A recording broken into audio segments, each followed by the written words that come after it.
गुजरात राज्य के जूनागढ़ जिले में है भगवान दत्तात्रेय की तपस्या स्थली गिरनार।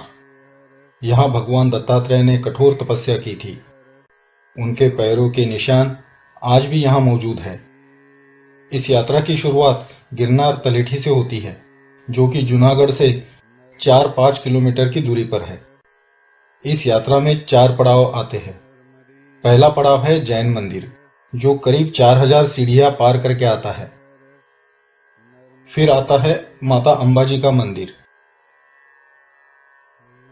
यहां से आप पहली बार भगवान दत्तात्रेय के मंदिर के दर्शन कर सकते हैं। तीसरा पड़ाव है गोरखटोक और चौथा पड़ाव है भगवान दत्तात्रेय के पदचिन्ह का मंदिर, उनकी तपस्या स्थली। गिरनार तलेटी से दत्त मंदिर पहुंचने के लिए 10,000 सीढ़ियां पार करनी पड़ती हैं। 3 पहाड़ियां चढ़नी और 2 पहाड़ियां उतरनी पड़ती हैं। पूरा इलाका जंगल से भरा हुआ है, जहां चींटियों से लेकर शेर तक कई जीव जंतुओं का मुक्त संचार है। किंतु जब आप 84 लाख योनियों के स्वामी भगवान दत्तात्रेय के सन्निध में हैं, तो डर किस बात का। जैन मंदिर से आगे निकलकर अब हम अंबाजी मंदिर की ओर निकल पड़े हैं। आइए चलते चलते हम भगवान नेमिनाथ की कहानी सुनते हैं। भगवान नेमिनाथ का जन्म गुजरात के सौराष्ट्र में हुआ था। उनके पिता का नाम राजा समुद्र विजय और मां का नाम रानी शिवा देवी था। उनका विवाह जूनागढ़ की राजकुमारी राजुल के साथ तय हुआ था। जब भगवान नेमिनाथ बारात लेकर जूनागढ़ पहुंचे, तब उन्होंने काफी प्राणियों की चीखें सुनी। उन्होंने पता किया तो उन्हें पता चला कि बारातियों के स्वागत के लिए वहां प्राणियों का मांस पकाया जा रहा है और इसीलिए वो प्राणी अपने जीवन के लिए चिल्ला रहे हैं। ये देख भगवान नेमिनाथ को बहुत दुख हुआ और वो सब कुछ त्याग कर वहां से चल दिए। वहां से निकलने के बाद वो सीधे गिरनार आ पहुंचे और वहां आकर उन्होंने साधना की। तत्पश्चात उन्हें मोक्ष प्राप्त हुआ। उन्होंने अपना पूर्ण जीवन काल गिरनार पे ही बिताया। यहीं पे उनकी समाधि भी है। लो हम अंबा माता के मंदिर तक पहुंच गए। यहाँ कैमरा ले जाने की अनुमति नहीं है, अतः हम आपको केवल शिखर के दर्शन ही कराएंगे। आप सबकी जानकारी के लिए बता देते हैं कि अंबा माता मंदिर के बाद कोई भी दुकान नहीं है।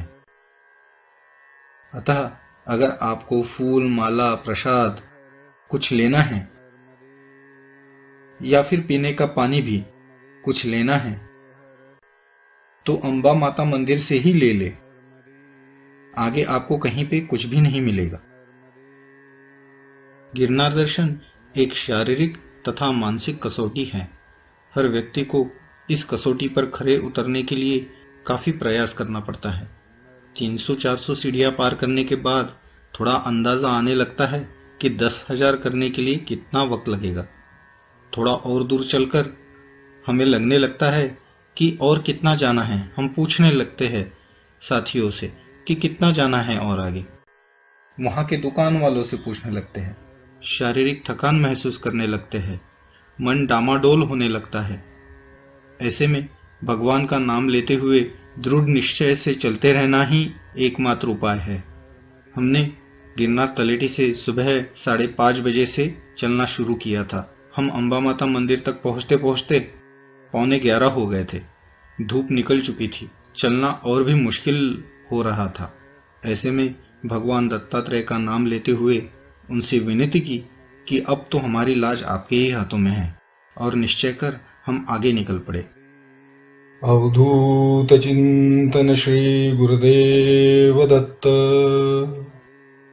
भगवान आदिनाथ शिव जी के उपासकों में नाथ पंथ के साधक होते हैं।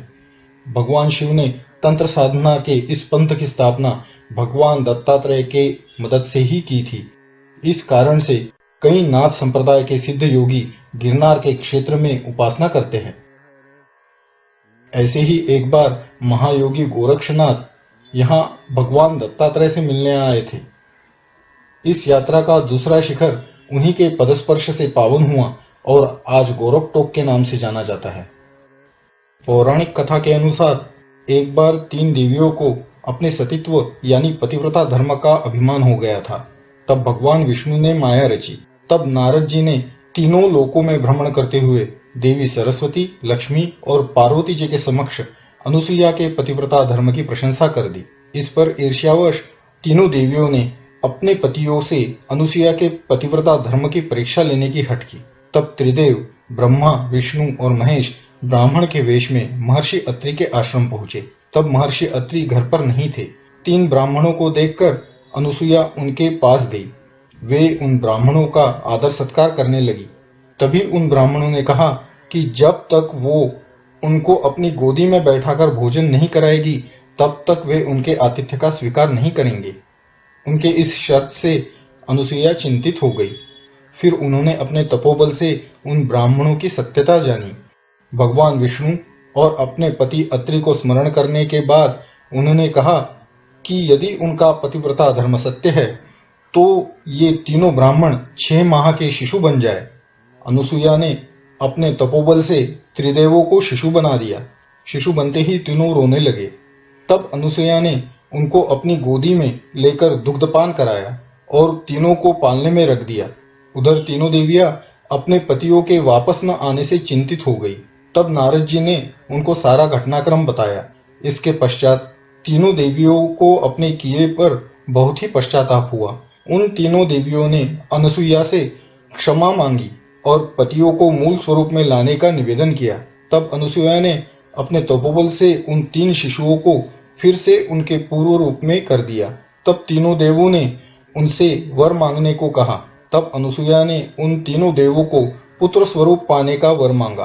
तीनों देव उनको वरदान देकर अपने धाम चले गए। बाद में माता अनुसुईया के गर्भ से भगवान विष्णु दत्तात्रेय, भगवान शिव दुर्वासा और भगवान ब्रह्मा ने चंद्रमा के रूप में जन्म लिया। चंद्रमा जन्म पश्चात तुरंत अपनी माता की अनुमति लेकर चंद्रलोक लौट गए। दुर्वासा भी माता की अनुमति लेकर तपस्या में लीन हो गए। भगवान दत्तात्रेय इन तीनों के स्वरूप माता की इच्छा अनुसार उनके पास ही रहे। इसलिए कहा जाता है कि भगवान दत्तात्रेय की पूजा करने से तीनों देवों का आशीर्वाद जरूर मिलता है। दिगंबरा दिगंबरा श्रीपाद वल्लभ दिगंबरा, दिगंबरा दिगंबरा श्रीपाद वल्लभ दिगंबरा। लो, अब हम दूसरी पहाड़ी उतर चुके हैं। अब सामने ये जो कमान दिख रही है, यहाँ से 2 रास्ते चलते हैं। एक रास्ता ऊपर की तरफ भगवान दत्तात्रेय के पदचिन्हों के मंदिर के तरफ जाएगा और दूसरा कमंडल तीर्थ के तरफ जाएगा। बस अब ये आखिरी पड़ाव है, ज्यादा दूर नहीं है। अब बस हम पहुंच ही गए हैं। पहले हम भगवान दत्तात्रेय के चरणों के दर्शन करेंगे और उसके बाद वापस आते हुए हम कमंडल तीर्थ में जाके तीर्थ भी लेंगे और भगवान दत्तात्रेय की धुनी के दर्शन भी करेंगे। आइए चलिए चलते हैं। अवधूत चिंतन श्री गुरुदेव दत्त। दिगंबरा दिगंबरा श्रीपाद वल्लभ दिगंबरा, दिगंबरा दिगंबरा श्रीपाद वल्लभ दिगंबरा, दिगंबरा दिगंबरा श्रीपाद वल्लभ दिगंबरा। अवधूत चिंतन श्री गुरुदेव दत्त।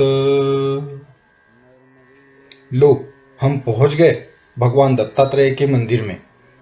यहां से आगे कैमरा ले जाने की अनुमति नहीं है, अतः हम यहीं पे रुक जाते हैं। अवधूत चिंतन श्री गुरुदेव दत्त। दिगंबरा दिगंबरा श्रीपाद वल्लभ दिगंबरा, दिगंबरा दिगंबरा श्रीपाद वल्लभ दिगंबरा।